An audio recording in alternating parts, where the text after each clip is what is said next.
اب ہم آپ کو سناتے ہیں سیدنا ایوب علیہ السلام کا قصہ۔ ایوب علیہ السلام انبیاء کی جماعت میں سے ایک ہستی ہیں۔ اللہ تعالیٰ نے صبر کے معاملے میں بطور خاص ان کا تذکرہ فرمایا ہے، لوگوں کے لیے ایک مثال اور نمونہ ٹھہرایا ہے۔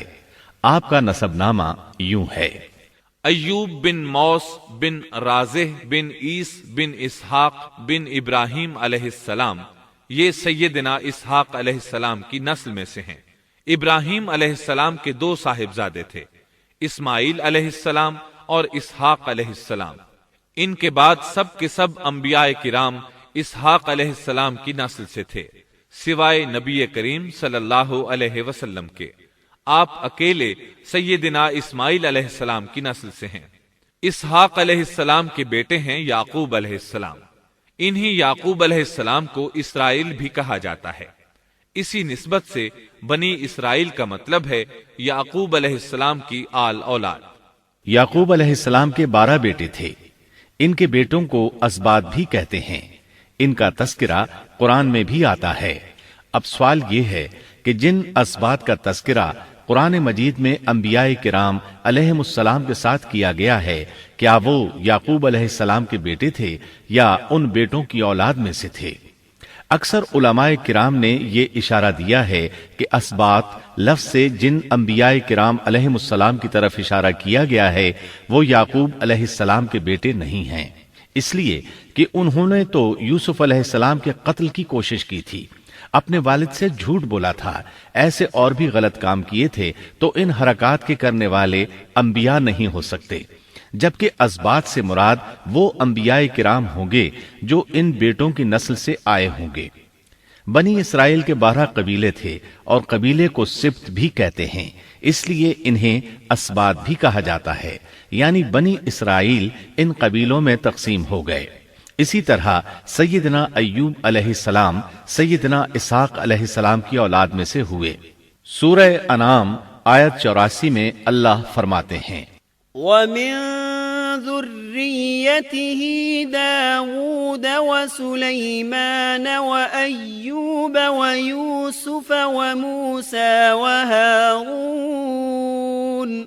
اور اس کی اولاد میں سے داؤد اور سلیمان اور ایوب اور یوسف اور موسیٰ اور ہارون۔ تو یہ سب کے سب سیدنا ابراہیم علیہ السلام کی نسل سے تھے۔ ایوب علیہ السلام بھی اللہ تعالیٰ کے نبی اور رسول تھے۔ سورۃ النساء آیت 163 میں اللہ تعالیٰ فرماتے ہیں: إِنَّا أَوْحَيْنَا إِلَيْكَ كَمَا أَوْحَيْنَا إِلَىٰ إِبْرَاهِيمَ وَإِسْمَاعِيلَ وَإِسْحَاقَ وَيَعْقُوبَ وَالْأَسْبَاطِ وَعِيسَى وَأَيُّوبَ وَيُونُسَ وَهَارُونَ وَسُلَيْمَانَ وَآتَيْنَا دَاوُودَ زَبُورًا۔ یقیناً ہم نے آپ کی طرف اسی طرح وحی کی ہے جیسا کہ نوح اور ان کے بعد والے نبیوں کی طرف کی، اور ہم نے وحی کی ابراہیم اور اسماعیل اور اسحاق اور یعقوب اور ان کی اولادوں پر، اور عیسیٰ اور ایوب اور یونس اور ہارون اور سلیمان کی طرف، اور ہم نے داؤد کو زبور عطا فرمائی۔ اللہ تعالیٰ نے ان سب انبیاء کرام علیہم السلام کی طرف وحی فرمائی، اور ایوب علیہ السلام بھی ان رسولوں میں سے ایک ہیں۔ اللہ تعالیٰ نے آپ کو آپ کی قوم سوران کی طرف مبعوث فرمایا۔ یہ قوم ملک شام میں رہائش پذیر تھی۔ آپ بہت زیادہ مالدار تھے۔ اللہ تعالیٰ نے آپ کو بہت زیادہ نعمتوں سے نوازا تھا۔ آپ کے پاس بے شمار مویشی تھے، لا تعداد نوکر چاکر تھے۔ اللہ نے آپ کو بہت سی زرعی زمین بھی عطا فرمائی تھی۔ آپ تاجر بھی تھے۔ تجارت کا سلسلہ دور دور تک پھیلا ہوا تھا۔ اللہ تعالیٰ نے آپ کو کثیر اولاد بھی عطا فرمائی تھی۔ آپ کے ہاں 7 بیٹے اور 7 بیٹیاں تھیں۔ آپ خود بھی صحت مند اور طاقتور تھے۔ آپ کے اصحاب کی تعداد بھی کافی تھی۔ گویا اللہ تعالیٰ نے آپ کو گوناگون نعمتوں سے نوازا تھا۔ آپ روئے زمین پر نعمتوں سے مالا مال شخص تھے۔ اللہ تعالیٰ نے آپ کو آزمانا چاہا تاکہ بعد میں آنے والے لوگوں کے لیے آپ صبر کی مثال بن جائیں۔ آخر صبر کا مرحلہ شروع ہو گیا۔ آپ کا سب مال و متاع ہلاک ہو گیا، یہاں تک کہ آپ فقیر ہو گئے۔ آپ کی زندگی ہی میں آپ کی ساری اولاد اللہ کو پیاری ہو گئی۔ کسی کا ایک بیٹا بھی فوت ہو جائے تو وہ کتنا غمگین ہوتا ہے، متاثر ہوتا ہے۔ سیدنا یعقوب علیہ السلام پر غم کس طرح طاری ہوا، یہاں تک کہ آپ کی آنکھوں کی بینائی تک جاتی رہی۔ مارے غم کے وہ گھل گئے تھے، جبکہ ان کا کوئی بیٹا فوت نہیں ہوا تھا، اور ادھر 7 بیٹے اور 7 بیٹیاں فوت ہو گئے۔ یہی نہیں، تمام مال مویشی ہلاک ہو گئے۔ معاملہ اس پر بھی ختم نہیں ہوا، آپ شدید مرض میں مبتلا ہو گئے۔ بیماری اس قدر شدید تھی کہ آپ چلنے پھرنے سے معذور ہو گئے، اٹھنے کی سکت نہ رہ گئی، یہاں تک کہ آپ کا گوشت گرنے لگا۔ آپ کی آزمائش انتہا کو پہنچ گئی۔ اب آپ کے ساتھی بھی آپ کا ساتھ چھوڑنے لگے۔ انہیں خوف محسوس ہوا کہ کہیں ان کی بیماری انہیں بھی نہ لگ جائے، کہیں یہ کوئی ایسی بیماری نہ ہو جو ایک سے دوسرے کو لگتی ہو۔ اس طرح سوائے 2 کے سب ساتھی آپ کا ساتھ چھوڑ گئے، کوئی آپ کے قریب نہ آتا تھا۔ جو 2 ساتھی ساتھ چھوڑ کر نہیں گئے تھے وہ بھی ذرا دور کھڑے ہو کر بات کرتے تھے۔ آپ کی خدمت کے لیے بس آپ کی بیوی رہ گئیں، وہ بہت وفادار بیوی تھیں۔ یہ زوجہ محترمہ آپ کی خدمت کرتی، آپ کو کھلاتی پلاتی، آپ کو نہلاتی۔ پھر نوبت یہاں تک پہنچی کہ سارا ہی مال بالکل ختم ہو گیا۔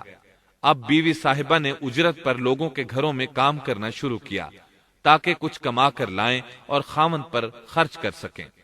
یہ تھے اللہ کے نبی ایوب علیہ السلام، اتنی بڑی آزمائش میں پورے اترے۔ آزمائش بھی 1-2 ماہ نہیں، پورے 12 برس جاری رہی، اور ایک قول کے مطابق 18 برس جاری رہی۔ آپ اس دوران مجسمہ صبر بنے رہے۔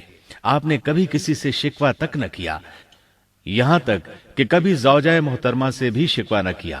سال ہا سال اسی حالت پر گزر گئے۔ ایک بار آپ کی بیوی نے عرض کرنے کی ذرا ہمت کی اور کہا، آپ اللہ کے رسول ہیں، اگر اللہ کے حضور دعا کریں تو وہ آپ کی بیماری کو ختم فرما دیں گے، آپ کی حالت کو بدل دیں گے۔ بیوی صاحبہ کے یہ کہنے کے باوجود آپ نے بیماری کے ختم ہونے کی دعا نہ کی، نہ یہ کہا یا اللہ مجھے رزق کی فراوانی عطا فرما، بس رضائے الہی پر راضی رہے، تقدیر الہی پر خوش رہے۔ آپ نے بیوی سے فرمایا، ذرا بتاؤ تو ہم کتنا عرصہ خوشحالی اور فراوانی میں رہے ہیں، کتنا عرصہ ہم ناز و نعمت میں رہے ہیں؟ انہوں نے جواب دیا، 80 سال۔ یہ سن کر آپ نے فرمایا، مجھے اللہ تعالیٰ سے دعا کرتے حیا آتی ہے، جتنا عرصہ خوشحالی میں رہا اتنا عرصہ بیماری اور تنگ دستی میں نہیں گزرا، اس لیے میں ابھی یہ دعا نہیں کروں گا کہ وہ مجھے شفا عطا کر دے یا میری اس حالت کو بدل دے، وافر رزق عطا کرے، جب تک مجھ پر 80 سال نہ گزر جائیں۔ جس طرح میں 80 سال ناز و نعمت کی بہاریں دیکھتا رہا، اسی طرح 80 سال تک میں اسی حالت پر صبر کا دامن تھامے رہوں گا، تندرستی کا سوال نہیں کروں گا۔ آپ کے اس جواب پر بیوی صاحبہ مایوس ہو گئیں، اس لیے کہ انہیں تو بیماری کے ختم ہونے کی اور اچھے دنوں کے دوبارہ آنے کی امید تھی۔ آپ کی بات سن کر وہ بولیں، تب یہ آزمائش کی گھڑی کب ختم ہوگی؟ چونکہ اس بات سے اللہ تعالیٰ کی ناشکری ہوتی تھی، اس لیے ایوب علیہ السلام ناراض ہو گئے۔ انہوں نے اللہ کے نام کی قسم کھائی کہ اگر اللہ تعالیٰ نے مجھے شفا عطا فرمائی تو میں انہیں 100 کوڑے ماروں گا۔ دوسری طرف نوبت یہاں تک پہنچی کہ لوگوں نے آپ کی بیوی صاحبہ کو کام دینے سے انکار کرنا شروع کر دیا۔ ان کا خیال تھا کہیں ان کے شوہر کی بیماری انہیں بھی نہ لگ جائے۔ وہ سمجھتے تھے کہ ایوب علیہ السلام کی بیماری چھوت کی ہے، لہٰذا یہ بیماری ان کی بیوی کے واسطے سے انہیں بھی لگ سکتی ہے۔ جب معاملہ یہاں تک پہنچ گیا تب آپ نے ایک چھوٹی سی بات کہی، اس میں بھی کوئی واضح دعا نہیں تھی، جبکہ اس وقت سے بڑھ کر دعا کے لیے کون سا وقت ہو سکتا تھا۔ آپ کی اس بات کو اللہ تعالیٰ نے قرآن مجید میں بیان فرمایا ہے۔ سورہ انبیاء آیت 83 میں ہے، وَأَيُّوبَ إِذْ نَادَى رَبَّهُ أَنِّي مَسَّنِيَ الضُّرُّ وَأَنْتَ أَرْحَمُ الرَّاحِمِينَ۔ اور ایوب کی اس حالت کو یاد کرو جبکہ اس نے اپنے پروردگار کو پکارا کہ مجھے یہ بیماری لگ گئی ہے اور تو رحم کرنے والوں سے زیادہ رحم کرنے والا ہے۔ مجھے آزمائش نے آ لیا ہے اور تو ارحم الراحمین ہے۔ مطلب یہ کہ آپ نے واضح الفاظ میں دعا نہیں فرمائی، یہ نہیں فرمایا الہی مجھے تندرستی عطا فرما، الہی مجھے رزق عطا فرما اور میری حالت ایسی ایسی ہو گئی ہے، تو رحیم و کریم ہے، بلکہ یوں کہا وَأَنْتَ أَرْحَمُ الرَّاحِمِينَ، عرض کیا میری نسبت میری حالت کو تو ہی بہتر جاننے والا ہے۔ اللہ تعالی نے دوسری آیت میں آپ کی حالت کو اس طرح بیان کیا ہے۔ سورہ صاد آیت 41 میں اللہ تعالی فرماتے ہیں وَاذْكُرْ عَبْدَنَا أَيُّوبَ إِذْ نَادَى رَبَّهُ أَنِّي مَسَّنِيَ الشَّيْطَانُ بِنُصْبٍ وَعَذَابٍ، اور ہمارے بندے ایوب کا بھی ذکر کر، جبکہ اس نے اپنے رب کو پکارا کہ مجھے شیطان نے رنج اور دکھ پہنچایا ہے۔ گویا آپ نے اس بیماری اور مصیبت کو اللہ تعالی کی طرف منسوب نہیں فرمایا، بلکہ اللہ تعالی کو اس سے مبرہ و پاک ٹھہرایا اور اسے شیطان کی طرف منسوب کیا۔ یوں نہیں کہا اللہ تو نے مجھے مصیبت میں ڈال دیا، بلکہ اس کو غیر اللہ یعنی شیطان کی جانب منسوب کیا۔ حدیث میں بھی اسی طرح آتا ہے وَالشَّرُّ لَيْسَ إِلَيْكَ، برائی تیری طرف سے نہیں ہے۔ آپ نے اپنی حالت کو بھی ایسے ہی پیش کیا اور یوں عرض کیا أَنِّي مَسَّنِيَ الضُّرُّ وَأَنْتَ أَرْحَمُ الرَّاحِمِينَ۔ اللہ تعالیٰ نے آپ کی التجا کو اسی لمحے شرف قبولیت سے نوازا۔ کتنے ہی موقع ایسے آئے تھے کہ اس سے قبل بھی آپ دعا کر سکتے تھے اور وہ قبول ہو جاتی، لیکن آپ نے صبر کا دامن تھامے رکھا۔ اسی لیے مدتوں سے ضرب المثل چلی آ رہی ہے صبر ایوب۔ جب آپ نے اپنے پروردگار سے اس انداز میں دعا مانگی تو اللہ تعالیٰ نے ان سے آزمائش ختم کر دی۔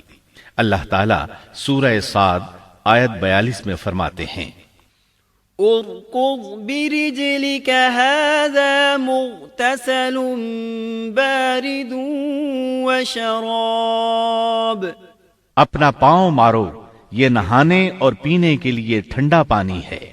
جب انہوں نے پاؤں زمین پر مارا تو پانی کا چشمہ جاری ہو گیا۔ علماء کرام کہتے ہیں جب انہوں نے اس پانی سے غسل کیا تو جسم کے بیرونی حصے سے بیماری ختم ہو گئی، اور جو ہی پانی پیا جسم کے اندرونی حصے کی بیماری ختم ہو گئی، اور یہ اللہ عز و جل کا عظیم احسان ہے۔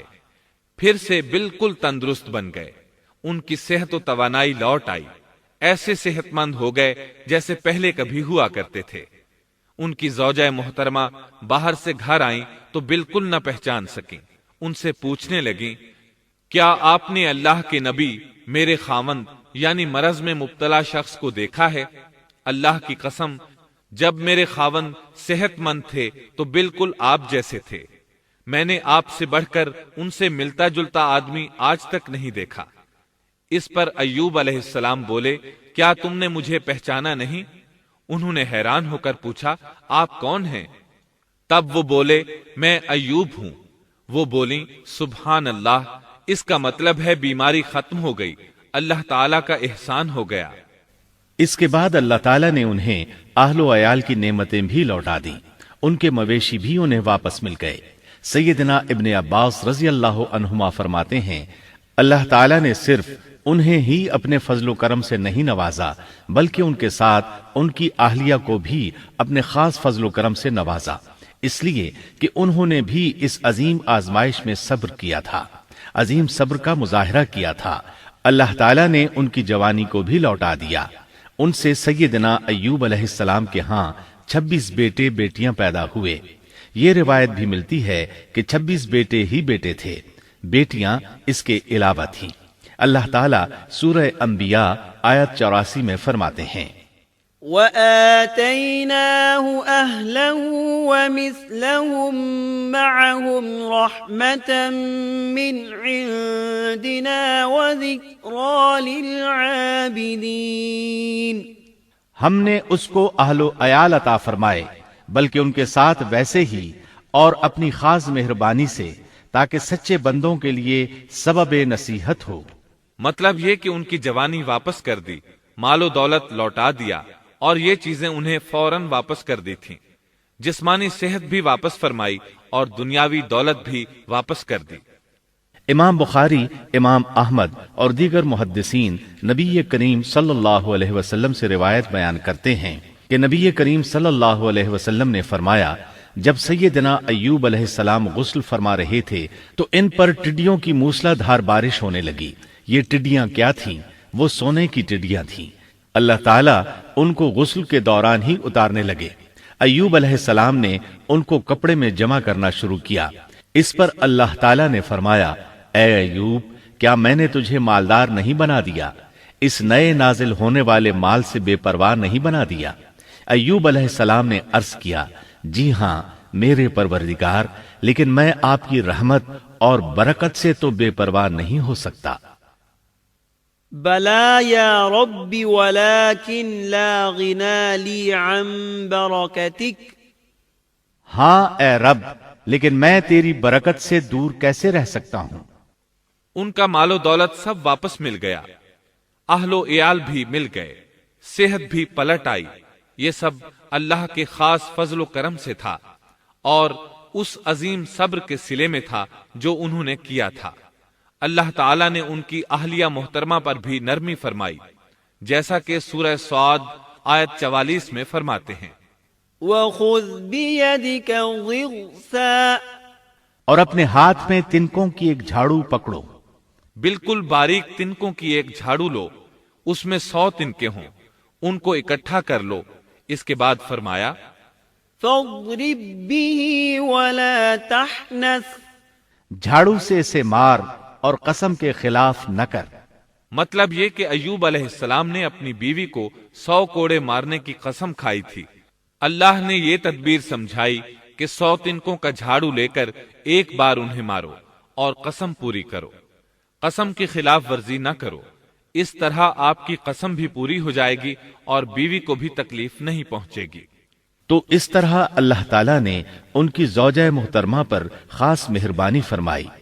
اللہ سورہ انبیاء آیت 83 اور 84 میں فرماتے ہیں، وَأَيُّوبَ إِذْ نَادَى رَبَّهُ أَنِّي مَسَّنِيَ الضُّرُّ وَأَنْتَ أَرْحَمُ الرَّاحِمِينَ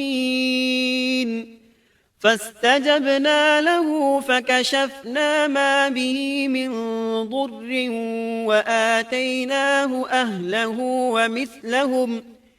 وَمِثْلَهُمْ مَعَهُمْ رَحْمَةً مِّنْ عِنْدِنَا وَذِكْرَى لِلْعَابِدِينَ۔ ایوب کی اس حالت کو یاد کرو جبکہ اس نے اپنے پروردگار کو پکارا کہ مجھے یہ بیماری لگ گئی ہے اور تو رحم کرنے والوں سے زیادہ رحم کرنے والا ہے۔ تو ہم نے ان کی سن لی اور جو دکھ انہیں تھا اسے دور کر دیا اور انہیں اہل و عیال عطا کر دیے، بلکہ ان کے ساتھ اپنی مہربانی سے ویسے ہی اور عطا کر دیے تاکہ سچے بندوں کے لیے نصیحت کا سبب ہو۔ اسی طرح اللہ تعالی سورہ صاد آیت 41 تا 44 میں فرماتے ہیں، وَاذْكُرْ عَبْدَنَا أَيُّوبَ إِذْ نَادَى رَبَّهُ أَنِّي مَسَّنِيَ الشَّيْطَانُ بِنُصْبٍ وَعَذَابٍ ارْكُضْ بِرِجْلِكَ هَذَا مُغْتَسَلٌ بَارِدٌ وَشَرَابٌ وَوَهَبْنَا لَهُ أَهْلَهُ وَمِثْلَهُمْ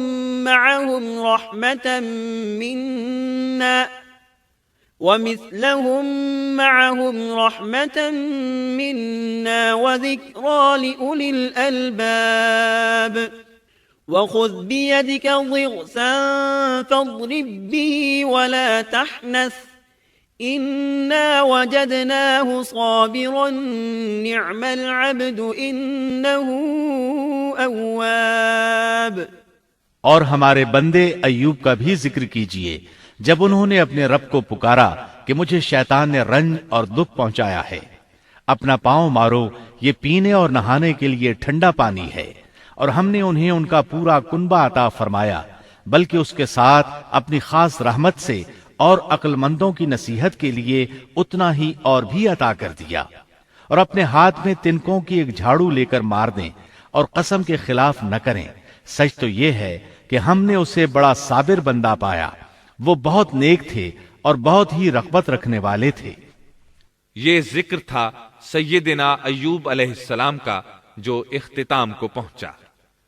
اب ہم شروع کرتے ہیں یونس علیہ السلام کا قصہ۔ یونس علیہ السلام ایک عظیم اور کریم نبی تھے۔ ان کا قصہ قرآن کریم میں ایک انوکھا قصہ ہے۔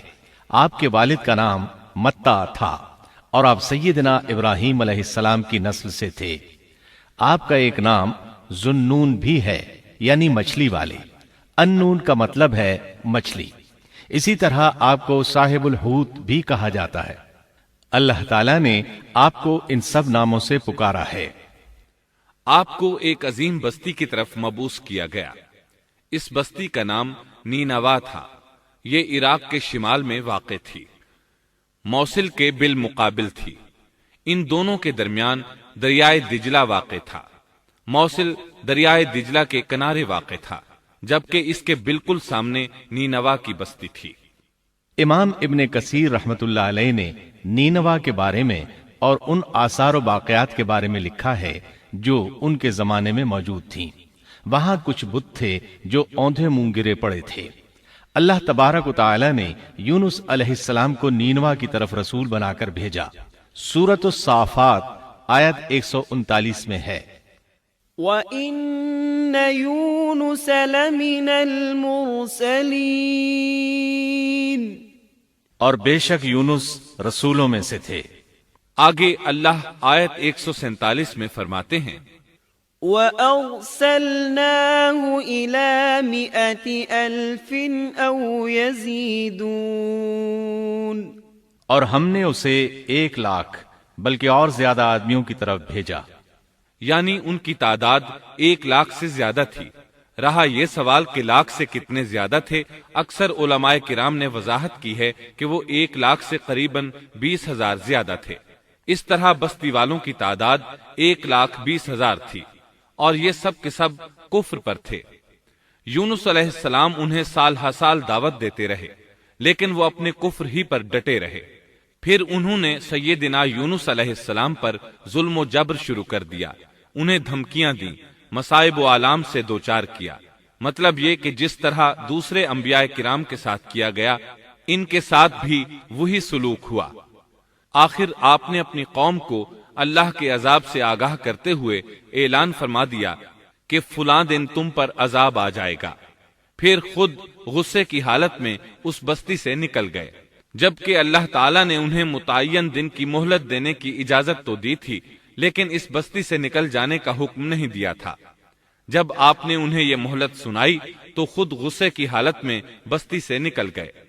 سورہ انبیاء آیت 87 میں اللہ تعالیٰ فرماتے ہیں، وَذَا النُّونِ إِذ ذَّهَبَ مُغَاضِبًا فَظَنَّ أَن لَّن نَّقْدِرَ عَلَيْهِ، مچھلی والے کو یاد کرو جبکہ وہ غصے سے چل دیا اور خیال کیا کہ ہم اسے نہ پکڑ سکیں گے۔ اس آیت کی تفسیر میں امام رازی رحمہ اللہ لکھتے ہیں، جس نے یہ گمان کیا کہ اللہ تعالیٰ اسے پکڑنے کی قدرت نہیں رکھتا، وہ آدمی کافر ہے۔ سیدنا امیر معاویہ رضی اللہ عنہ سے روایت ہے، انہوں نے سیدنا ابن عباس رضی اللہ عنہما سے کہا، آج رات قرآن کریم کی چند آیات کے معانی میں میں الجھ کر رہ گیا ہوں، مجھے کوئی راستہ سجھائی نہیں دے رہا کہ اس الجھن سے کس طرح نکلوں۔ مجھے بس آپ ایسے نظر آتے ہیں جو ان آیات کا مطلب بتا سکتے ہیں۔ کم از کم میں ان آیات کی تفسیر اور تعبیر نہیں سمجھ سکا۔ ابن عباس رضی اللہ عنہما نے پوچھا، وہ کون سی آیات ہیں؟ سیدنا امیر معاویہ رضی اللہ عنہ کہنے لگے، یونس علیہ السلام کا یہ خیال کرنا کہ اللہ تعالیٰ ان پر قدرت نہیں رکھتے۔ یہ سن کر سیدنا ابن عباس رضی اللہ عنہما نے فرمایا، اس سے مراد یہ نہیں، یہ لفظ قدر یہاں تنگی کے معنی میں آیا ہے، قدرت اور طاقت رکھنے کے معنی میں نہیں۔ اللہ تعالیٰ نے قدر بمعنی تنگی اور قدر بمعنی قدرت دونوں کا استعمال کیا ہے۔ تنگی کے معنی کی مثال سورۃ الطلاق آیت نمبر 7 میں ہے۔ وَمَن قُدِرَ عَلَيْهِ رِزْقُهُ فَلْيُنفِقْ مِمَّا آتَاهُ اللَّهُ، اور جس پر اس کے رزق کی تنگی کی گئی ہو اسے چاہیے کہ جو کچھ اللہ تعالیٰ نے اسے دے رکھا ہے اسی میں سے اپنی حیثیت کے مطابق دے۔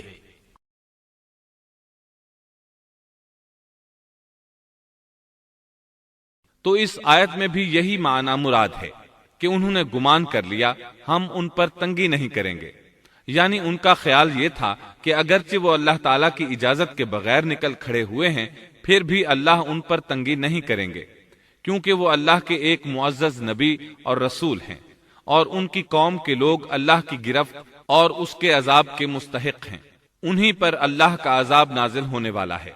اس عذاب کی خبر انہیں پہلے ہی سنا دی گئی ہے اور مہلت دے دی گئی ہے، مگر وہ خود اگرچہ اللہ کی اجازت کے بغیر ہی چلے آئے ہیں پھر بھی انہیں سرزنش نہیں کی جائے گی اور وہ کسی گرفت میں نہیں آئیں گے۔ اللہ تعالیٰ ان کے لیے کوئی تنگی نہیں فرمائیں گے۔ اللہ تعالیٰ سورۃ الانبیاء آیت 87 میں فرماتے ہیں، فَظَنَّ أَن لَّن نَّقْدِرَ عَلَيْهِ، اس نے خیال کیا کہ ہم اسے پکڑ نہیں سکیں گے۔ مطلب یہ کہ ہم انہیں کوئی سزا نہیں کریں گے اور ان پر کسی طرح کی تنگی نہیں کریں گے، اور وہ سمندر کی طرف چل دیے۔ انہی دنوں میں عذاب الہی کی کچھ علامات نینوا بستی پر ظاہر ہونا شروع ہو گئیں۔ ایک بہت بڑا سیاہ بادل ان کی طرف بڑھنے لگا، اس بادل میں آگ کے شعلے دکھائی دینے لگے۔ ان لوگوں نے یہ بادل ان متعین دنوں میں سے پہلے ہی دن دیکھ لیا۔ اس کو دیکھتے ہی وہ سمجھ گئے کہ جس طرح سیدنا یونس علیہ السلام نے انہیں آگاہ کیا تھا یہ عذاب ان پر نازل ہو کر رہے گا، اور جو عذاب سیدنا لوط علیہ السلام کی قوم پر آیا تھا وہ اس کے بارے میں بھی اچھی طرح جانتے تھے۔ وہ بستی ان کی بستی کے قریب ہی تھی، اس لیے وہ ڈر گئے۔ ان کے سردار جمع ہوئے اور کہنے لگے، جیسے تم سے پہلے لوگوں پر عذاب اترا کرتے تھے تم پر بھی یہ نازل ہو کر رہے گا، جلدی کرو، سب جمع ہو جاؤ۔ چنانچہ انہوں نے اس بات پر اتفاق کر لیا کہ سیدنا یونس علیہ السلام نے بالکل سچ فرمایا تھا۔ اللہ کی قسم یہ بالکل وہی عذاب ہے، تم اللہ کے عذاب سے نجات نہیں پا سکو گے۔ اس سے بچنے کی ایک ہی صورت ہے کہ تم ایمان لے آؤ اور توبہ کر لو۔ اس طرح وہ سب کے سب ایمان لے آئے، لیکن سیدنا یونس علیہ السلام وہاں موجود نہیں تھے۔ ان کی عدم موجودگی میں یہ سب کے سب یعنی 1,20,000 افراد ایمان لے آئے۔ انہوں نے پیوند لگے کپڑے پہنے اور اللہ کے حضور عاجزی، انکساری اور آہوزاری شروع کر دی، رونے لگے، اللہ سے بخشش مانگنے لگے، پھر اسی حالت زار میں باہر کھلے میدان کی طرف نکل آئے۔ ان کے سرداروں نے سب کو الگ الگ کر دیا، یہاں تک کہ ماں اور بیٹے کو بھی جدا کر دیا۔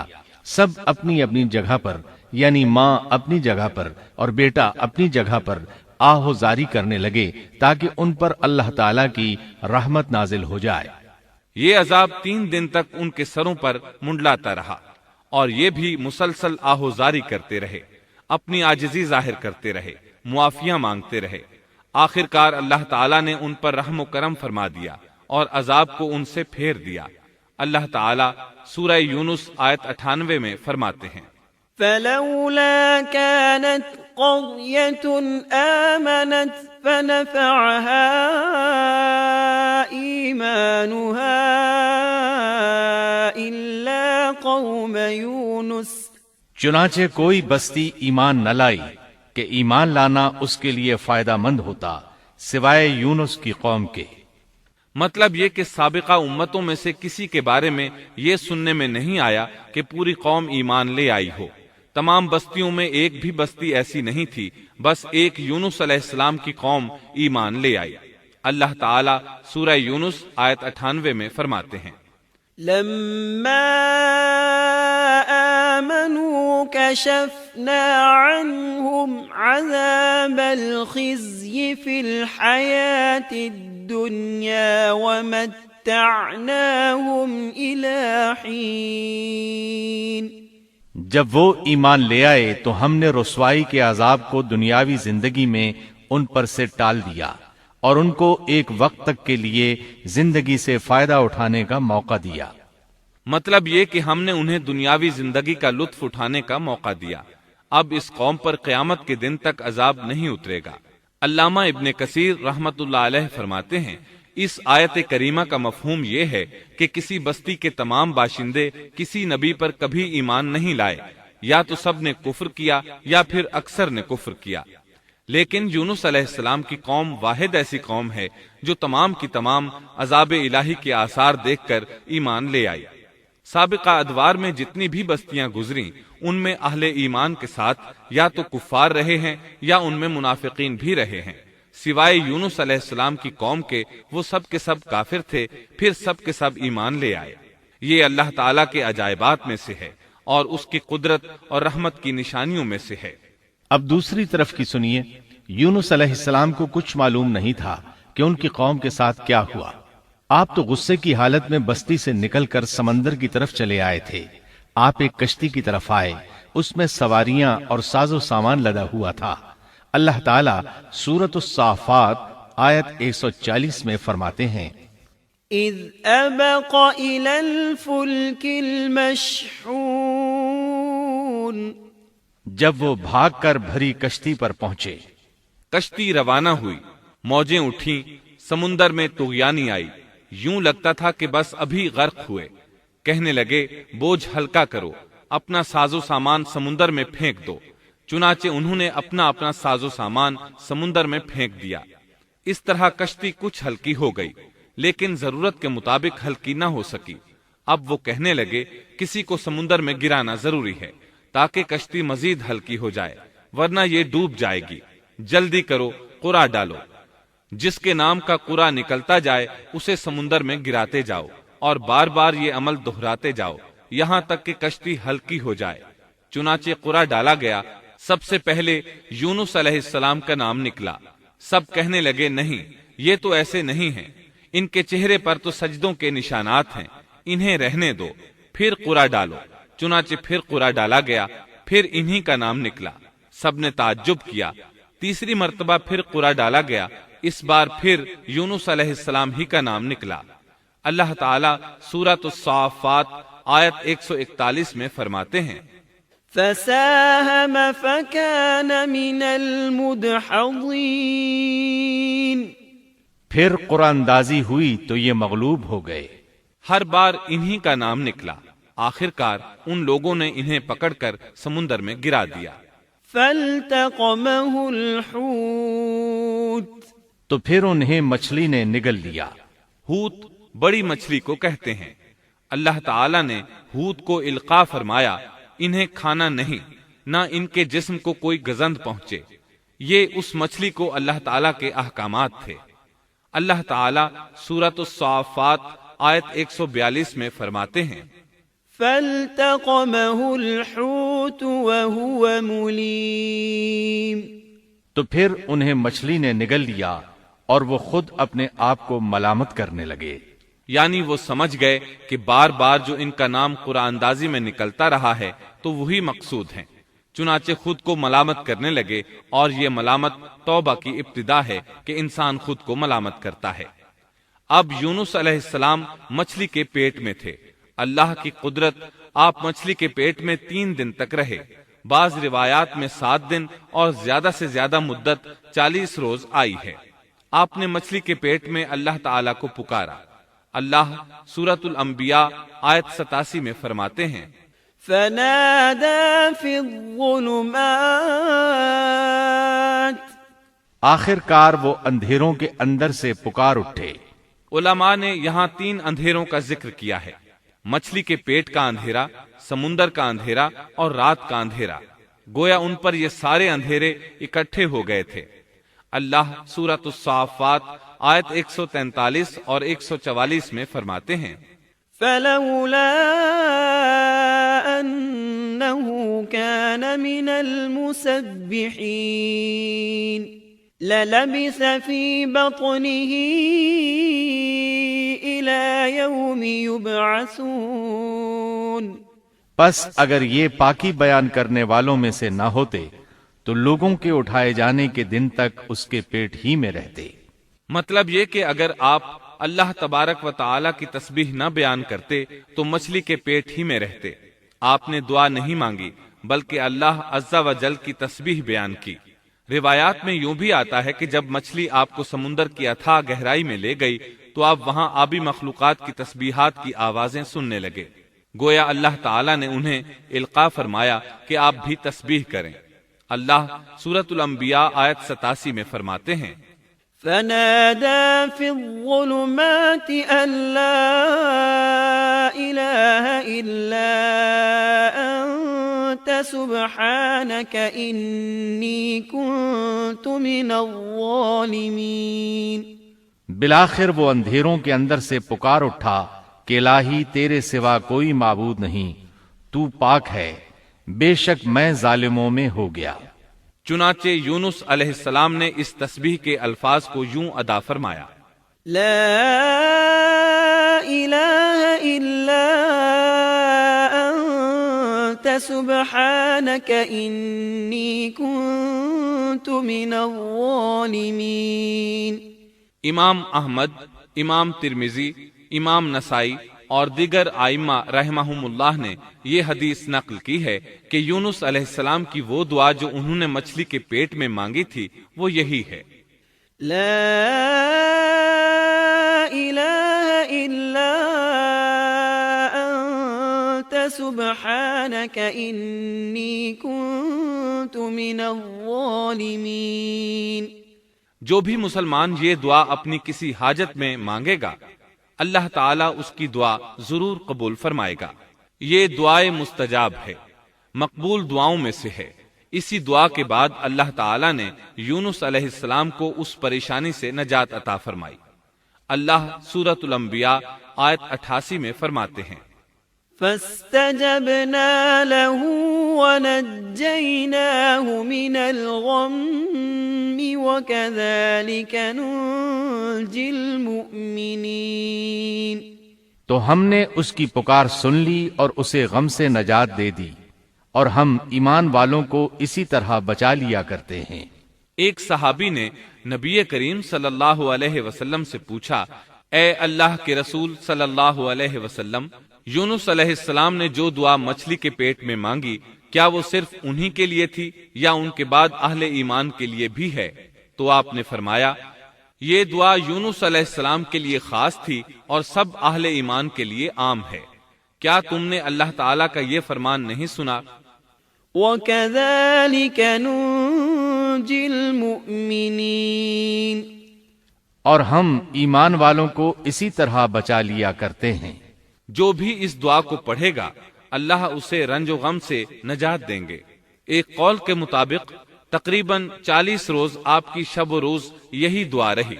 اس مدت کے ختم ہونے پر اللہ تعالیٰ نے آپ کی دعا کو قبولیت بخشی۔ مچھلی ساحل پر پہنچی، انہیں کنارے پر ڈالا اور واپس چلی گئی۔ اس بات کو اللہ تعالیٰ نے سورۃ الصافات آیت 145 میں یوں بیان فرمایا ہے، فَنَبَذْنَاهُ بِالْعَرَاءِ وَهُوَ سَقِيمٌ۔ پس اسے ہم نے چٹیل میدان میں ڈال دیا اور وہ اس وقت بیمار تھے۔ آپ وہاں اسی طرح لیٹے رہے۔ پھر اللہ کی قدرت سے آپ کے قریب ایک بیلدار درخت اگا، جیسا کہ سورۃ الصافات آیت 146 میں ہے، وَأَنبَتْنَا عَلَيْهِ شَجَرَةً مِّن يَقْطِينٍ۔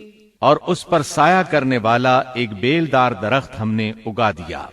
اس کدو کے درخت کے متعلق مورخین کا کہنا ہے کہ اللہ تعالیٰ نے اس درخت کا انتخاب اس لیے فرمایا تھا کہ اس درخت کے پتے چوڑے ہوتے ہیں، ان کے سائے میں انہیں ڈھانپ دیا گیا تاکہ ہوا سے اذیت نہ پہنچے، اس لیے کہ ان کے جسم سے جلد اتر گئی تھی۔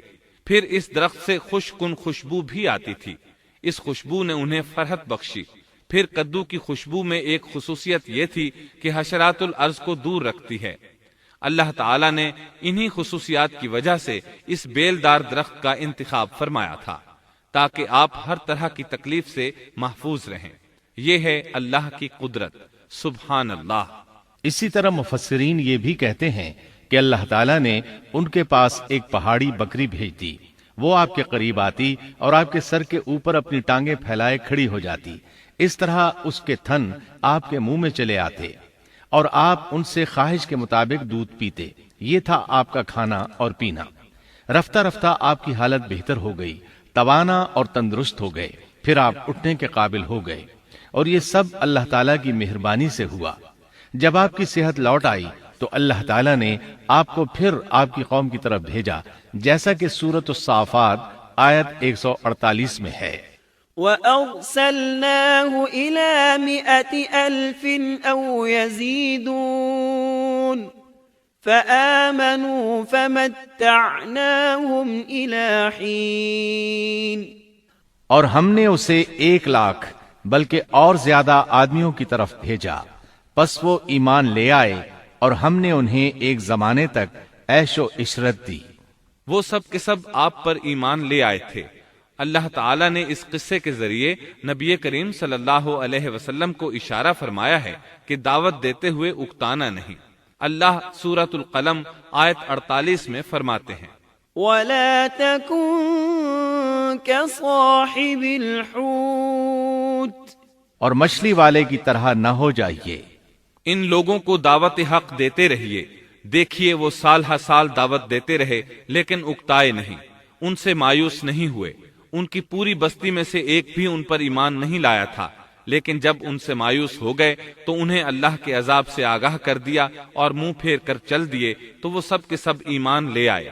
اللہ تعالی سورۃ القصص آیت 56 میں فرماتے ہیں، إنك لا تهدي من أحببت ولكن الله يهدي من يشاء۔ آپ جسے چاہیں ہدایت نہیں دے سکتے، بلکہ اللہ تعالیٰ ہی جسے چاہتا ہے ہدایت دیتا ہے۔ اس قصے میں بہت بڑا سبق ہے کہ کسی بھی حالت میں اللہ کی رحمت سے مایوس نہیں ہونا چاہیے اور نہ ہدایت کے معاملے میں اپنی ذات پر بھروسہ کرنا چاہیے۔ ہدایت تو بس صرف اللہ تعالیٰ ہی کی طرف سے ہے۔ آپ کے ذمے تو پیغام حق پہنچا دینا ہے۔ اللہ سبحانہ و تعالیٰ کے ذمے ہدایت سے نوازنا ہے۔ اللہ تعالیٰ نے انہیں پاک صاف بنا دیا، انہیں چن لیا۔ اللہ خود ہی سورۃ القلم آیت 50 میں وضاحت فرماتے ہیں، فاجتباه ربه فجعله من الصالحين۔ اسے اس کے رب نے پھر نوازا اور اسے نیک لوگوں میں کر دیا۔ امام مسلم نے ایک حدیث روایت کی ہے کہ نبی کریم صلی اللہ علیہ وسلم نے فرمایا، لا ينبغي لعبد ان يقول انا خير من يونس بن متى۔ تم میں سے کوئی شخص ہرگز یہ نہ کہے کہ میں یعنی محمد یونس بن متا سے بہتر ہوں، یعنی یوں نہ کہے کہ میں سیدنا یونس علیہ السلام سے افضل ہوں۔ وہ اس طرح کہ وہ تو اپنی قوم کے ایمان لانے سے مایوس ہو گئے تھے اور میں مایوس نہیں ہوں، اس طرح بالکل نہ کہے، کیونکہ بالآخر اللہ تعالیٰ نے آپ کو چن لیا اور برگزیدہ بنا لیا اور صالحین میں داخل کر لیا۔ اس واقعے میں نبی کریم صلی اللہ علیہ وسلم کو جو ہدایت دی گئی ہے اس کا ذکر سورۃ القلم آیت 41 میں آتا ہے، فاصبر لحكم ربك ولا تكن كصاحب الحوت۔ پس تو اپنے رب کے حکم کا صبر سے انتظار کر اور مچھلی والے کی طرح نہ ہو جا۔ مطلب یہ کہ یونس علیہ السلام کی مانند نہ ہو جائیے جو اپنی قوم کے ایمان لانے سے مایوس ہو گئے تھے۔ یقیناً دین کی دعوت اور حق کے پرچار میں یہ بہت عظیم سبق ہے کہ داعی اللہ کو کبھی مایوس نہیں ہونا چاہیے۔ یونس علیہ السلام کا قصہ ختم ہوا اور اب ہم آپ کو سناتے ہیں ذوالکفل علیہ السلام کا قصہ۔ قرآن عزیز میں ذوالکفل علیہ السلام کا ذکر 2 سورتوں یعنی سورۃ الانبیاء اور سورہ صاد میں آیا ہے، لیکن دونوں سورتوں میں صرف نام مذکور ہے، مختصر و مفصل کسی قسم کے حالات کا کوئی تذکرہ نہیں ہے۔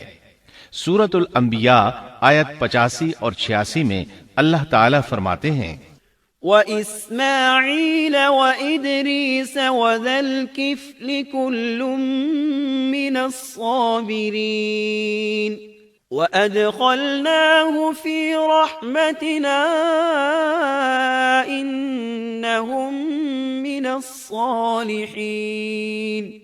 اور اسماعیل اور ادریس اور ذوالکفل یہ سب صابر لوگ تھے، ہم نے انہیں اپنی رحمت میں داخل کر لیا، یہ سب لوگ نیک تھے۔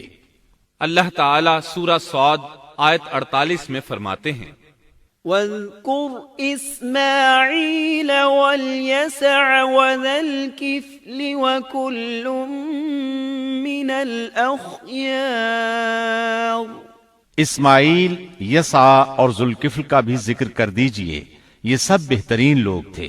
ذوالکفل علیہ السلام کے متعلق جس طرح قرآن مجید نے نام کے سوا کچھ ذکر نہیں فرمایا، اسی طرح نبی اکرم صلی اللہ علیہ وسلم سے بھی ان کے متعلق کچھ منقول نہیں ہے، لہٰذا قرآن و حدیث کی روشنی میں اس سے زیادہ کچھ نہیں کہا جا سکتا کہ ذوالکفل علیہ السلام اللہ کے برگزیدہ نبی اور پیغمبر تھے اور کسی قوم کی ہدایت کے لیے مبعوث ہوئے تھے۔ قرآن و سنت میں اس سے زیادہ سکوت ہے۔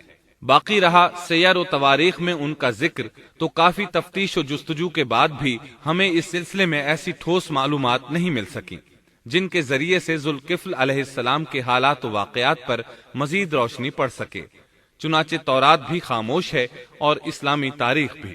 البتہ ابن جریر رحمت اللہ علیہ نے مشہور مفسر تابعی مجاہد رحمت اللہ علیہ سے ان کے متعلق ایک قصہ نقل کیا ہے۔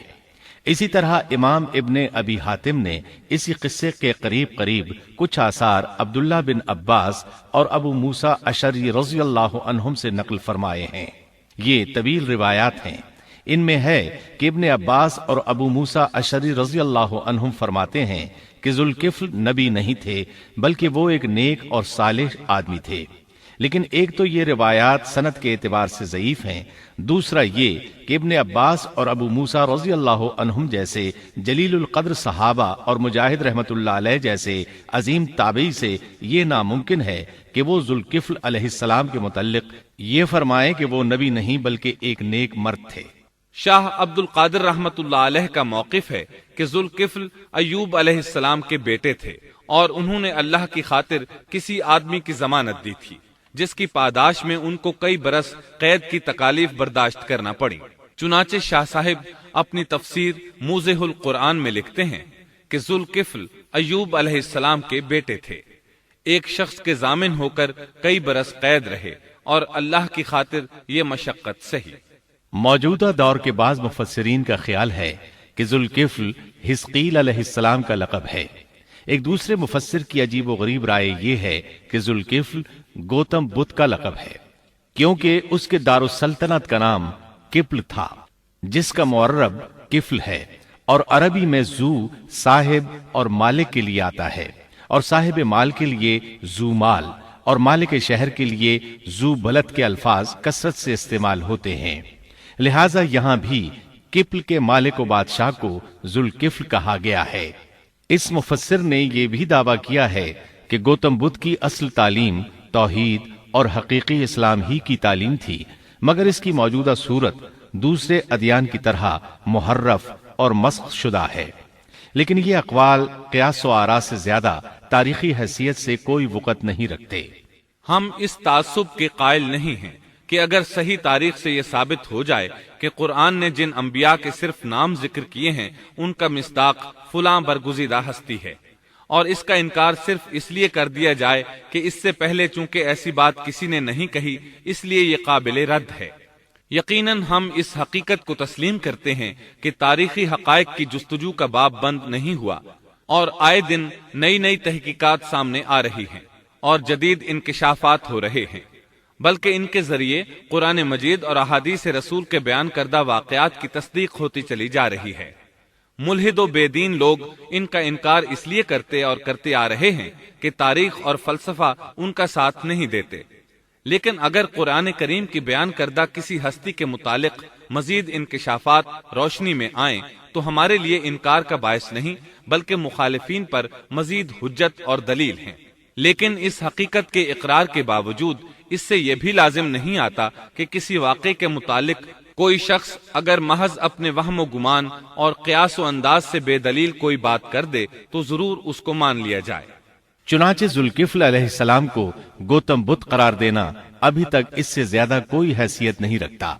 ہمارے لیے دنیا کے مختلف گوشوں میں اللہ کے فرستادہ نبیوں پر ایمان لانے کے لیے قرآن کی وہ تینوں دفعات کافی ہیں جو دین اسلام کا امتیازی وصف ہیں۔ سورۃ الفاتر آیت 24 میں اللہ تعالیٰ فرماتے ہیں وَإِن مِّنْ أُمَّةٍ إِلَّا خَلَا فِيهَا نَذِيرٌ، اور کوئی امت ایسی نہیں ہوئی جس میں کوئی ڈر سنانے والا نہ گزرا ہو۔ سورۃ المومن آیت 78 میں اللہ تعالیٰ فرماتے ہیں مِّنْهُم مَّن قَصَصْنَا عَلَيْكَ وَمِنْهُم مَّن لَّمْ نَقْصُصْ عَلَيْكَ، بعض انبیاء کے واقعات ہم آپ کو بیان کر چکے ہیں اور ان میں سے بعض کے قصے تو ہم نے آپ کو بیان ہی نہیں کیے۔ سورۃ البقرہ آیت 136 میں اللہ تعالیٰ فرماتے ہیں لا نفرق بین احد من رسله، ہم رسولوں میں سے کسی کے درمیان فرق نہیں کرتے۔ اس لیے ایک مومن کا یہ عقیدہ ہونا چاہیے کہ ہم اللہ کے انبیاء میں سے کسی نبی کے درمیان کوئی فرق نہیں کرتے، یعنی تمام انبیاء پر ایمان لاتے ہیں۔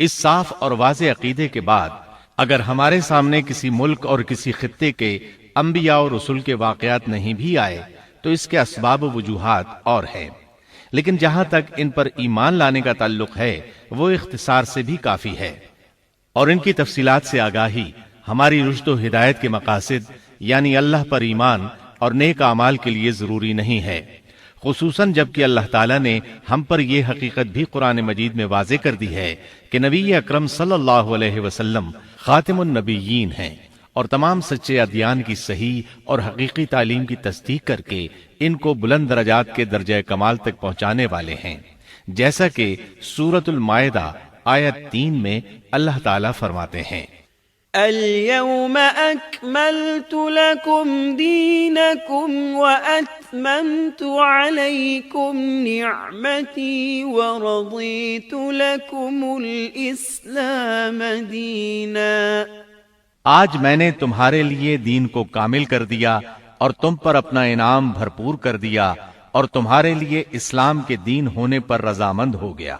خلاصہ کلام یہ کہ ہمیں یہ تسلیم ہے کہ ہندوستان میں بھی اللہ کے سچے نبی اور پیغمبر مبعوث ہوئے، بلکہ سیرت نگاروں کی روایات کے مطابق ابو البشر آدم علیہ السلام اسی ہندوستان کے کسی گوشے میں اتارے گئے، لیکن جب تک قرآن و حدیث کی صراحت یا تاریخ کے صحیح دلائل و براہین سے یہ ثابت نہ ہو جائے کہ ذوالکفل گوتم بدھ کا لقب ہے، محض قیاس و آراء کی بنا پر ہم اس کو تسلیم نہیں کرتے، کیونکہ جس طرح کسی نبی کو نہ ماننا کفر کی راہ ہے، اسی طرح کسی غیر نبی کو نبی تسلیم کرنا بھی باطل ہے۔ شعیب علیہ السلام بھی ایک عظیم نبی تھے، آپ یونس علیہ السلام سے پہلے یا بعد میں تشریف لائے۔ مفسرین اور مورخین کے اقوال اس بارے میں مختلف ہیں۔ آپ عربی النسل ہیں اور مدین بن مدیان بن ابراہیم علیہ السلام کی طرف منسوب ہیں۔ آپ جس شہر میں مبعوث ہوئے اس کا نام مدین تھا، یا پھر یہ اس قبیلے کا نام تھا جو اس بستی میں آباد تھا۔ مدین کا یہ شہر مشہور شہر معان کے قریب ہی تھا، آج کل یہ اردن میں ہے۔ معان قوم لوط کے بحیرہ کے قریب تھا۔ بحیرہ کی حقیقت یہ ہے کہ جب اللہ تعالیٰ نے جبریل علیہ السلام کو حکم دیا کہ لوط علیہ السلام کی قوم پر تباہی نازل کریں، اس بستی کو اوپر اٹھا کر اوندھا گرا دیں، انہوں نے اس بستی کو تہوبالا کر دیا، تہس نہس کر دیا، تو اس بستی کو بحیرہ کہا جانے لگا، یعنی لوط علیہ السلام کی بستی کے کھنڈرات۔ یہ بحیرہ بحر مردار کے قریب ہی واقع ہے۔ سیدنا شعیب علیہ السلام کی قوم ایک کافر اور تاجر قوم تھی، بتوں کی پوجا کرتی تھی اور ڈاکے ڈالتی تھی۔ یہ لوگ تجارتی راستوں پر کھڑے ہو جاتے، تجارتی قافلوں کو اس طرح لوٹتے تھے کہ ہر قافلے سے جبرن 10واں حصہ وصول کر لیتے تھے۔ خود بھی ملاوٹ، ہیرا پھیری اور دھوکہ بازی کے ماہر تھے۔ ملاوٹ تو گویا ان کی گھٹی میں پڑی تھی۔ تمام انبیاء کرام علیہم السلام کی ذمہ داری ہوتی ہے کہ لوگوں کو خالص اللہ کی عبادت کی طرف بلائیں، درست اعمال اور صحیح عقائد کی طرف ان کی رہنمائی کریں۔ اس کے ساتھ یہ بھی ان کی ذمہ داری ہوتی ہے کہ اہم معاشرتی، اقتصادی اور سیاسی امور کی بھی رہنمائی کریں۔ حقیقت یہ ہے کہ تمام انبیاء کرام کا طریقہ یہی تھا کہ جہاں کہیں قوم میں کوئی ٹیڑھا پن دیکھتے اس کی اصلاح فرمانے کی کوشش کرتے، عبادت اور عقیدے کی اصلاح کرنے کے ساتھ ساتھ دوسری خرابیوں کا بھی سامنا کرتے جو اس قوم میں پائی جاتی تھی۔ اہل مدین میں ملاوٹ کا رجحان سب سے بڑھ کر تھا، ماپ تول میں کمی کرتے تھے۔ اس کے ساتھ اس قوم میں درختوں کی عبادت کرنے کا رجحان بھی پایا جاتا تھا، وہ درختوں کے پجاری تھے۔ اسی لیے اللہ تعالیٰ نے سورۃ الحجر آیت 78 میں فرمایا ہے، وَإِن كَانَ أَصْحَابُ الْأَيْكَةِ لَظَالِمِينَ، اور بے شک ایکا والے بھی بڑے ظالم تھے۔ اسی طرح سورۃ الشعراء آیت 176 میں باری تعالیٰ فرماتے ہیں، كَذَّبَ أَصْحَابُ الْأَيْكَةِ الْمُرْسَلِينَ، ایکا والوں نے بھی رسولوں کو جھٹلایا۔ اس قوم نے تو صرف شعیب علیہ السلام کی تکذیب کی تھی، پھر اللہ تعالیٰ نے رسولوں کی تکذیب کیوں فرمایا؟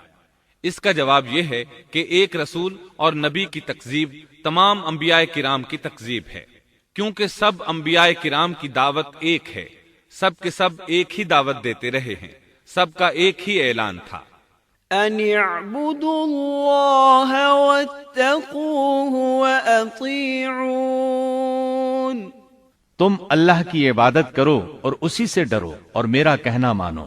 یہ تھی تمام انبیاء کرام کی دعوت۔ اللہ سورۃ الاعراف آیت 59 میں فرماتے ہیں، اعبدوا اللہ ما لکم من الہ غیرہ، تم اللہ کی عبادت کرو، اس کے سوا تمہارا کوئی معبود نہیں۔ مطلب یہ کہ تمام انبیاء کی دعوت ایک ہی تھی۔ اب جو آدمی صرف ایک نبی کو جھٹلاتا ہے، اس کی تعلیمات سے کفر کرتا ہے، تو گویا وہ سب کو جھٹلاتا ہے، سبھی کی تعلیمات سے انکار کرتا ہے۔ یہی وجہ ہے کہ اللہ تعالیٰ نے فرمایا، ایکا والوں نے رسولوں کو جھٹلایا، باوجود اس کے کہ انہوں نے صرف ایک رسول کو جھٹلایا تھا۔ شعیب علیہ السلام نے قوم کو دعوت دینی شروع کی۔ اللہ تعالیٰ سورہ اعراف آیت 85 میں فرماتے ہیں، وَإِلَى مَدْيَنَ أَخَاهُمْ شُعَيْبًا قَالَ يَا قَوْمِ اعْبُدُوا اللَّهَ مَا لَكُمْ مِنْ إِلَٰهٍ غَيْرُهُ قَدْ جَاءَتْكُمْ بَيِّنَةٌ مِّن رَّبِّكُمْ، اور ہم نے مدین کی طرف ان کے بھائی شعیب کو بھیجا، انہوں نے فرمایا، اے میری قوم، تم اللہ کی عبادت کرو، اس کے سوا تمہارا کوئی معبود نہیں، تمہارے پاس تمہارے پروردگار کی طرف سے واضح دلیل آ چکی ہے۔ سب کے سب انبیاء کرام معجزات کے ساتھ تشریف لائے ہیں۔ اگر معجزات نہ ہوتے تو لوگوں کو کیسے پہچان ہوتی کہ وہ حق پر ہیں؟ معجزات نہ ہوتے تو ہم ایک سچے نبی اور نبوت کے جھوٹے مدعی کے درمیان فرق کیسے کر سکتے تھے؟ نبی برحق تو معجزات لے کر آتا ہے، دنیا میں کوئی نبی ایسا نہیں آیا جو معجزات لے کر نہ آیا ہو۔ معجزے کی تعریف میں علماء لکھتے ہیں، المعجزة امر خارق للعادة شيء لا يستطيعه البشر وليس من صنع البشر۔ معجزہ اس خلاف عادت امر کو کہتے ہیں جو انسانوں کی طاقت سے بالا ہو اور اس میں کسی آدمی کا عمل دخل نہ ہو، یعنی جس کو پیش کرنے سے انسان عاجز ہوں۔ عاجز کرنے والی وہی چیز ہوتی ہے جو زمینی قوانین اور ضوابط کے خلاف ہو، مثلا مردوں کا زندہ کرنا، پہاڑوں کو چیر کر اونٹنی کا نکل آنا، لاٹھی کا سانپ بن جانا، چاند کا 2 ٹکڑے ہونا اور دیگر معجزات۔ مختصر یہ کہ جو نبی دنیا میں تشریف لائے کوئی نہ کوئی معجزہ ضرور ساتھ لائے تاکہ لوگ ان کی سچائی پر ایمان لے آئیں۔ اگر کوئی شخص نبوت کا دعویٰ کرے اور ہاتھ کی صفائی سے کوئی شعبدہ دکھائے تو وہ معجزہ نہیں ہے۔ معجزہ ہونے کے لیے چند شرائط ہیں۔ نمبر 1، وہ کام خلاف عادت ہو، قوانین فطرت کو توڑنے والا ہو۔ نمبر 2، اس کام کو اللہ کسی نبی یا رسول کے ہاتھوں پر ظاہر کرے۔ نمبر 3، عورتوں سے ظاہر نہ ہو، اس لیے کہ انبیاء سب کے سب مرد تھے۔ اللہ تعالیٰ سورہ یوسف آیت 109 میں فرماتے ہیں، وما أرسلنا من قبلك إلا رجالا، آپ سے پہلے ہم نے جتنے رسول بھیجے سب مرد ہی تھے۔ نمبر 4، اس معجزے سے وہ دوسروں کو چیلنج بھی کرے کہ مخالفین میں سے کوئی ایسا کر کے دکھائے، چاہے سب مل کر دکھائیں، مطلب یہ کہ وہ معجزہ سب کے لیے چیلنج ہو۔ شعیب علیہ السلام نے بھی اپنے معجزے کے ذریعے اپنی قوم کو چیلنج کیا۔ اللہ تعالیٰ ان کی زبان سے سورہ آراف آیت 85 میں فرماتے ہیں، قد جاءتكم بينة من ربكم، تمہارے پاس تمہارے رب کی طرف سے واضح دلیل آ چکی ہے۔ شعیب علیہ السلام ایسے واضح اور روشن امور ان کے سامنے پیش کرتے ہیں کہ جن پر عمل پیرا ہو کر وہ دنیا و آخرت میں فلاح پا سکتے تھے۔ سورۃ الاعراف آیت 85 میں ہے، فأوفوا الكيل والميزان ولا تبخسوا الناس أشياءهم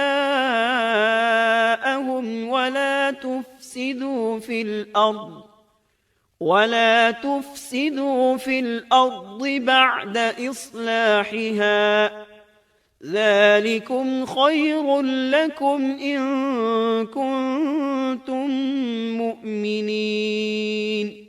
بس تم ناپ تول پورا کیا کرو اور لوگوں کو ان کی چیزیں کم کر کے مت دو، اور روئے زمین میں اس کے بعد کہ اس کی درستی کر دی گئی فساد مت پھیلاؤ، یہ تمہارے لیے فائدہ مند ہے اگر تم تصدیق کرو۔ اللہ تعالیٰ سورۃ الاعراف آیت 86 میں فرماتے ہیں، وَلَا تَقْعُدُوا بِكُلِّ صِرَاطٍ تُوعِدُونَ، اور تم سڑکوں پر اس غرض سے مت بیٹھا کرو کہ اللہ پر ایمان لانے والوں کو دھمکیاں دو۔ مطلب یہ کہ تمام تجارتی راستوں میں کٹوتیاں کرنے کے لیے نہ بیٹھا کرو، اگر وہ تمہیں رقوم ادا نہیں کرتے تو تم انہیں دھمکیاں دیتے ہو، جیسا کہ سورۃ الاعراف آیت 86 میں ہے، وَلَا تَقْعُدُوا بِكُلِّ صِرَاطٍ تُوعِدُونَ وَتَصُدُّونَ عَن سَبِيلِ اللَّهِ مَنْ آمَنَ بِهِ وَتَبْغُونَهَا عِوَجًا، اور تم سڑکوں پر اس غرض سے نہ بیٹھو کہ اللہ پر ایمان لانے والوں کو دھمکیاں دو اور اللہ کی راہ سے روکو اور اس میں کجی تلاش کرنے میں لگے رہو۔ اللہ تعالیٰ سورۃ الاعراف آیت 86 میں فرماتے ہیں، وَاذْكُرُوا إِذْ كُنْتُمْ قَلِيلًا فَكَثَّرَكُمْ، اور اس حالت کو یاد کرو جبکہ تم کم تھے پھر اللہ نے تمہیں زیادہ کر دیا۔ ان کی تعداد بالکل تھوڑی سی تھی، اللہ نے بڑی تیزی سے ان کی تعداد میں اضافہ کر دیا، لیکن جب انہوں نے شعیب علیہ السلام کی بات کو نہ مانا تو ان کا انجام کیا ہوا؟ اللہ تعالیٰ سورۃ الاعراف آیت 86 میں فرماتے ہیں، وَانظُرُوا كَيْفَ كَانَ عَاقِبَةُ الْمُفْسِدِينَ، اور دیکھو کیسا انجام ہوا فساد کرنے والوں کا۔ لوط علیہ السلام کی قوم چونکہ ان کے قریب ہی تھی، اس لیے ان کے انجام سے ڈرایا جا رہا ہے۔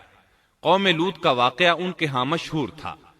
شعیب علیہ السلام کی دعوت کا تذکرہ سورہ ہود آیت 88 میں ہے کہ شعیب علیہ السلام نے اپنی قوم کو مخاطب کر کے فرمایا، ان اريد الا الاصلاح ما استطعت، میرا ارادہ تو اپنی طاقت بھر اصلاح کرنے ہی کا ہے۔ دائی حضرات پر صرف اپنی بساط کے مطابق پیغام پہنچا دینا ہوتا ہے۔ لوگوں کو ایمان لانے پر مجبور کرنا انبیاء اور دائی حضرات کے مشن میں شامل نہیں ہے۔ اللہ تعالیٰ سورۃ الغاشیہ آیت 22 میں فرماتے ہیں، لست علیہم بمسیطر، آپ ان پر محاسب نہیں ہیں۔ مطلب یہ کہ آپ انہیں ایمان لانے اور راہ راست پر چلانے کے لیے مجبور نہیں کر سکتے. آپ کے ذمے یہی امر ہے کہ آپ ان کی اصلاح کرنے کی کوشش کریں. سورہ ہود آیت 88 میں ہے. إن أريد إلا الإصلاح ما استطعت وما توفيقي إلا بالله عليه توكلت وإليه أنيب. میرا ارادہ تو اپنی طاقت بھر اصلاح کرنے کا ہی ہے. میری توفیق اللہ ہی کی مدد سے ہے. اسی پر میرا بھروسہ ہے اور اسی کی طرف میں رجوع کرتا ہوں. جب شعیب علیہ السلام نے انہیں ان باتوں کی طرف دعوت دی تو انہوں نے کفر کیا، آپ کو جھٹلایا، بلکہ یوں کہنے لگے. قالوا يا شعيب أصلاتك تأمرك أن نترك ما يعبد آباؤنا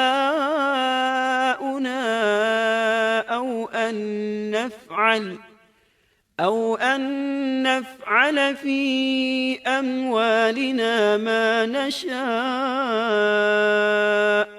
انہوں نے جواب دیا کہ اے شعیب، کیا تیری نماز تجھے یہی حکم دیتی ہے کہ ہم اپنے باپ دادوں کے معبودوں کو چھوڑ دیں اور ہم اپنے مالوں میں جو کچھ چاہیں اس کا کرنا بھی چھوڑ دیں؟ آج بھی بعض لوگوں کا یہی حال ہے. وہ سمجھتے ہیں دین کا مطلب ہے مسجدوں کی حد تک عبادت کر لو. سیاسی اور معاشرتی زندگی میں دین کی کوئی ضرورت نہیں سمجھتے. ان معاملات کو دین سے الگ چیز تصور کرتے ہیں. کہتے ہیں بس جی یہ تو دنیا کے مشاغل ہیں. یہی حال تھا شعیب علیہ السلام کی قوم کا. سورہ ہود آیت 87 کے آخر میں ہے. إنك لأنت الحليم الرشيد. تو بڑا ہی باوقار اور نیک چلن آدمی ہے. مطلب یہ کہ انہوں نے مذاق کے انداز میں ان سے کہا تو بڑا عقل مند ہے، کیوں ناراض ہوتا ہے؟ سیدنا ابن عباس رضی اللہ عنہما سے روایت ہے کہ وہ یہ بات ان سے مذاق کے انداز میں کہتے تھے، ان کی تعریف نہیں کرتے تھے. پھر شعیب علیہ السلام نے ان الفاظ میں سمجھایا. وَيَا قَوْمِ لَا يَجْرِمَنَّكُمْ شِقَاقِي أَن يُصِيبَكُم مِّثْلُ مَا أَصَابَ قَوْمَ نُوحٍ أَوْ قَوْمَ هُودٍ أَوْ قَوْمَ صَالِحٍ وَمَا قَوْمُ لُوطٍ مِّنكُم بِبَعِيدٍ.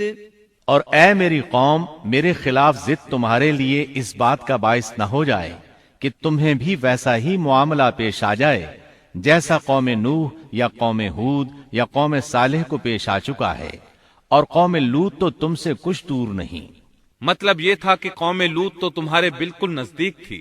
ان پر آنے والے عذاب سے تو تم خود اچھی طرح خبردار ہو، جانتے ہو ان کے ساتھ کیا سلوک ہو چکا ہے. پھر آپ نے فرمایا وَاسْتَغْفِرُوا رَبَّكُمْ ثُمَّ تُوبُوا إِلَيْهِ إِنَّ رَبِّي رَحِيمٌ وَدُودٌ. تم اپنے رب سے استغفار کرو اور اس کی طرف توجہ کرو. یقین مانو کہ میرا رب بڑی مہربانی والا اور بہت محبت کرنے والا ہے. جب وہ اپنی ضد پر اڑے رہے تو شعیب علیہ السلام نے یوں فرمایا تو ذرا ٹھہر جاؤ یہاں تک کہ ہمارے درمیان اللہ فیصلہ کیے دیتا ہے، اور وہ سب فیصلہ کرنے والوں سے بہتر ہے. پہلے تو عام واعظ و نصیحت فرمائی. جب قوم نہ سمجھی تو انہیں سابقہ ہلاک شدہ قوموں کی مثالیں دی، ڈرایا کہ کہیں تمہیں بھی ایسے ہی عذابوں سے دوچار نہ ہونا پڑے. لیکن انہوں نے کسی بات کا اثر نہ لیا، الٹا یوں کہنے لگے انما انت من المسحرین ما انت الا بشر مثلنا وان نظنك لمن الكاذبین فأسقط علينا كسفا من السماء إن كنت من الصادقين. تو ان میں سے ہے جن پر جادو کر دیا جاتا ہے، اور تو ہم ہی جیسا ایک انسان ہے، اور ہم تو تجھے جھوٹ بولنے والوں میں سے ہی خیال کرتے ہیں۔ اگر تو سچے لوگوں میں سے ہے تو ہم پر آسمان کا کوئی ٹکڑا گرا دے۔ مطلب یہ کہ آخر کار یہ لوگ پہلے لوگوں یعنی عاد اور سمود کے نقش قدم پر چلنے لگے۔ ان کے انبیاء انہیں حق کی طرف بلاتے رہے، وہ انکار کرتے رہے، آخر ان پر اللہ کے عذاب اترے۔ ایسے ہی یہ لوگ بھی شعیب علیہ السلام کو دھمکیاں دینے لگے، ان کے مقابلے پر اتر آئے۔ سورۃ الاعراف آیت 88 میں ہے کہ شعیب علیہ السلام کی قوم کے کافر سرداروں نے ان سے کہا، قال الملأ الذين استكبروا من قومه لنخرجنك يا شعيب والذين آمنوا معك من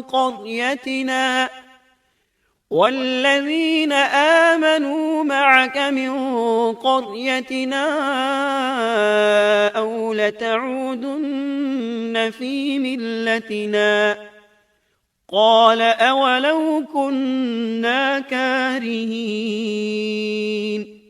ان کی قوم کے متکبر سرداروں نے کہا، اے شعیب، ہم آپ کو اور جو آپ کے ہمراہ ایمان والے ہیں انہیں اپنی بستی سے نکال دیں گے، یا یہ کہ تم ہمارے مذہب میں پھر آ جاؤ۔ شعیب نے جواب دیا، کیا ہم تمہارے مذہب میں آ جائیں؟ گو ہم اس کو مکروہ ہی سمجھتے ہوں۔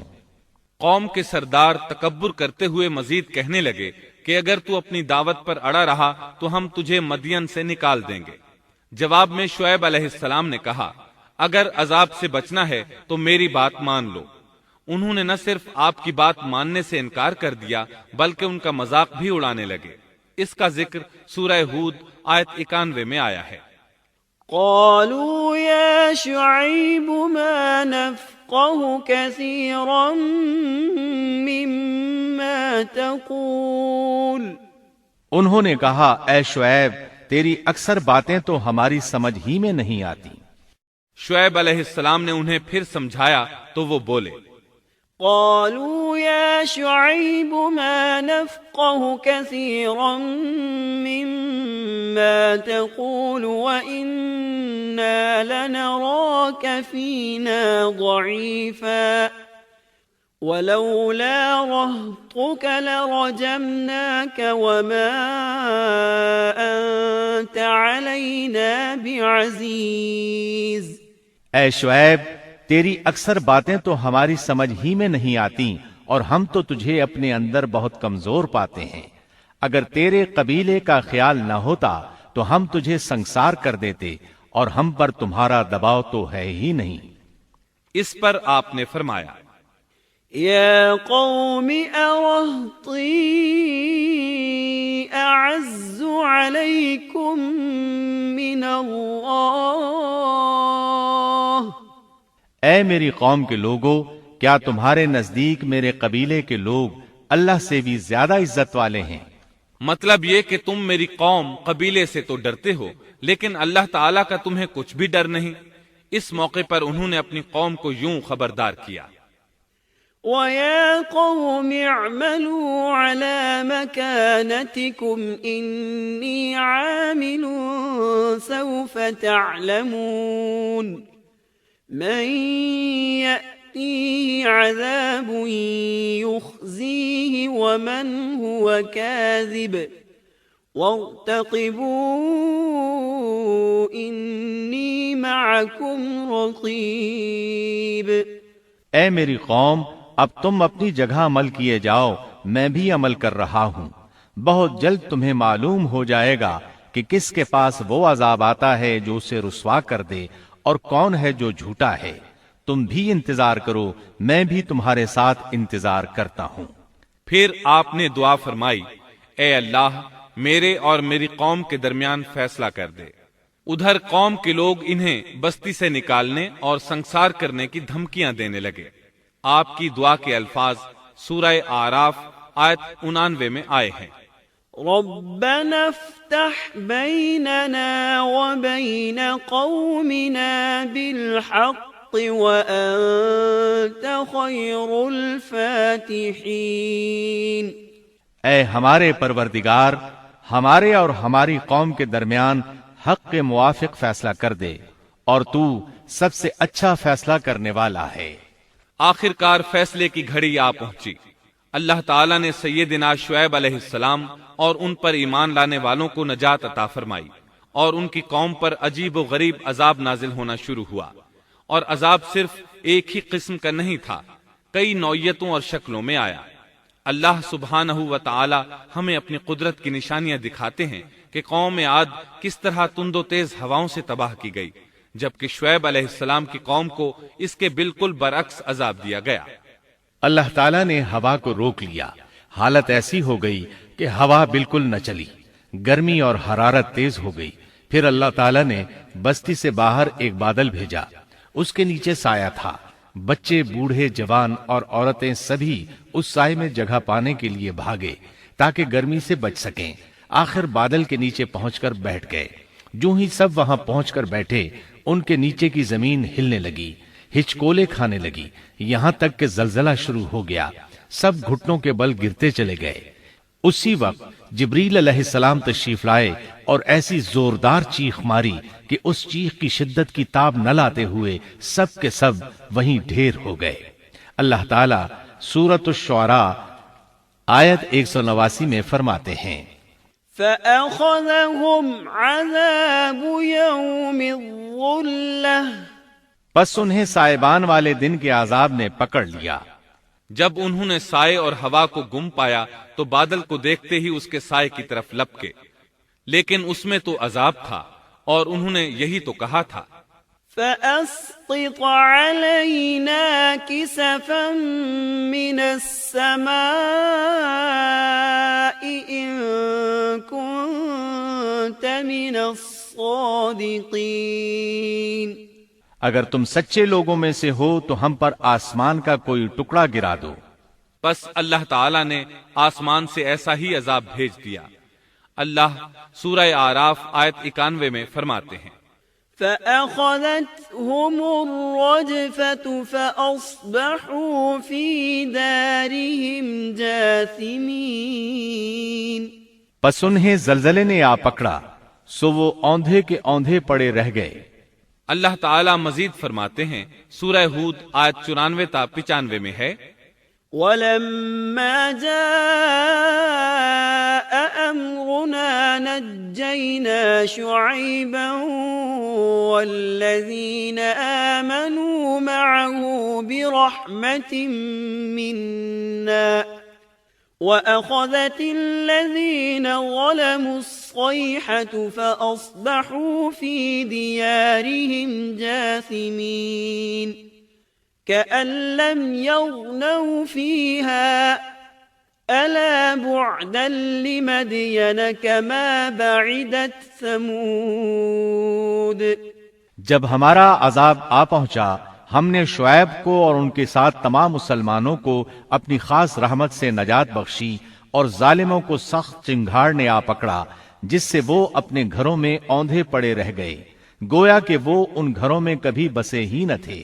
آگاہ رہو، مدین والوں کے لیے بھی ویسی ہی پھٹکار ہے جیسی پھٹکار سمود پر پڑی۔ شعیب علیہ السلام اور ان پر ایمان لانے والے ان لوگوں سے دور کھڑے تھے، وہ ان کی طرف حسرت بھری نگاہوں سے دیکھ رہے تھے۔ سورہ آراف آیت 93 میں ارشاد ربانی ہے، فَتَوَلَّى عَنْهُمْ وَقَالَ يَا قَوْمِ لَقَدْ أَبْلَغْتُكُمْ رِسَالَاتِ رَبِّي وَنَصَحْتُ لَكُمْ فَكَيْفَ آسَى عَلَى قَوْمٍ كَافِرِينَ۔ اس وقت شعیب ان سے منہ موڑ کر چلے اور فرمانے لگے، اے میری قوم، میں نے تمہیں اپنے پروردگار کے احکام پہنچا دیے اور میں نے تمہاری خیر خواہی کی، پھر میں ان کافر لوگوں پر کیوں رنج کروں؟ اس کے بعد وہ دوبارہ مدین کی طرف لوٹ آئے، کیونکہ مدین شہر تو باقی رہ گیا تھا، صرف اہل مدین ہی تباہ ہوئے تھے۔ بعد میں لوگ آہستہ آہستہ مدین میں آ کر آباد ہونے لگے۔ مدین شہر پھر سے آباد ہو گیا، اس کی رونقیں لوٹ آئیں۔ اب مدین کے اکثر باشندے مسلمان تھے، وہ مسلمان جو شعیب علیہ السلام کے ساتھ تھے۔ وہ اور دوسرے علاقوں سے آنے والے کفار اب اس شہر کے باشندے تھے، اور یہی وہ مدین شہر تھا جس میں سیدنا موسیٰ علیہ السلام تشریف لائے تھے۔ شعیب علیہ السلام کا قصہ اپنے اختتام کو پہنچا۔ اب ہم آپ کو اصحاب القریہ کا قصہ سنائیں گے۔ اصحاب القریہ کا قصہ اللہ تعالی نے سورہ یاسین میں بیان فرمایا ہے۔ اللہ تعالی اس سورہ کی آیت 13 میں فرماتے ہیں، واضرب لهم مثلا أصحاب القرية إذ جاءها المرسلون۔ اور آپ ان کے سامنے ایک مثال یعنی ایک بستی والوں کا قصہ بیان کیجئے جبکہ اس بستی میں کئی رسول آئے۔ اکثر مفسرین کے قول کے مطابق یہ بستی انطاکیہ ہے۔ یہ ملک شام کے شمال میں ترکی کے قریب واقع ہے۔ اس بستی میں اللہ تعالیٰ کے رسول تشریف لائے، جیسا کہ سورہ یاسین آیت 14 میں ہے۔ اذ ارسلنا الیہم اثنین، جب ہم نے ان کے پاس 2 رسولوں کو بھیجا۔ ایک ہی وقت میں 2 نبی دونوں دعوت پیش کرتے ہیں، لیکن ہوا کیا؟ اللہ فرماتے ہیں، فَكَذَّبُوهُمَا فَعَزَّزْنَا بِثَالِثٍ فَقَالُوا إِنَّا إِلَيْكُمْ مُرْسَلُونَ۔ سو ان لوگوں نے اول دونوں کو جھٹلایا، پھر ہم نے تیسرے سے تائید کی، سو ان تینوں نے کہا کہ ہم تمہارے پاس بھیجے گئے ہیں۔ مطلب یہ کہ 3 نبی بیک وقت انہیں اللہ کا پیغام سناتے رہے۔ ایک قول کے مطابق ان تینوں کے نام صادق، صدوق اور شلوم تھے۔ واللہ عالم۔ انہوں نے اپنی قوم کو توحید کی دعوت دینی شروع کی، انہیں ڈرانا شروع کیا اور یہ اعلان بھی کیا، وَمَا عَلَيْنَا إِلَّا الْبَلَاغُ الْمُبِينُ۔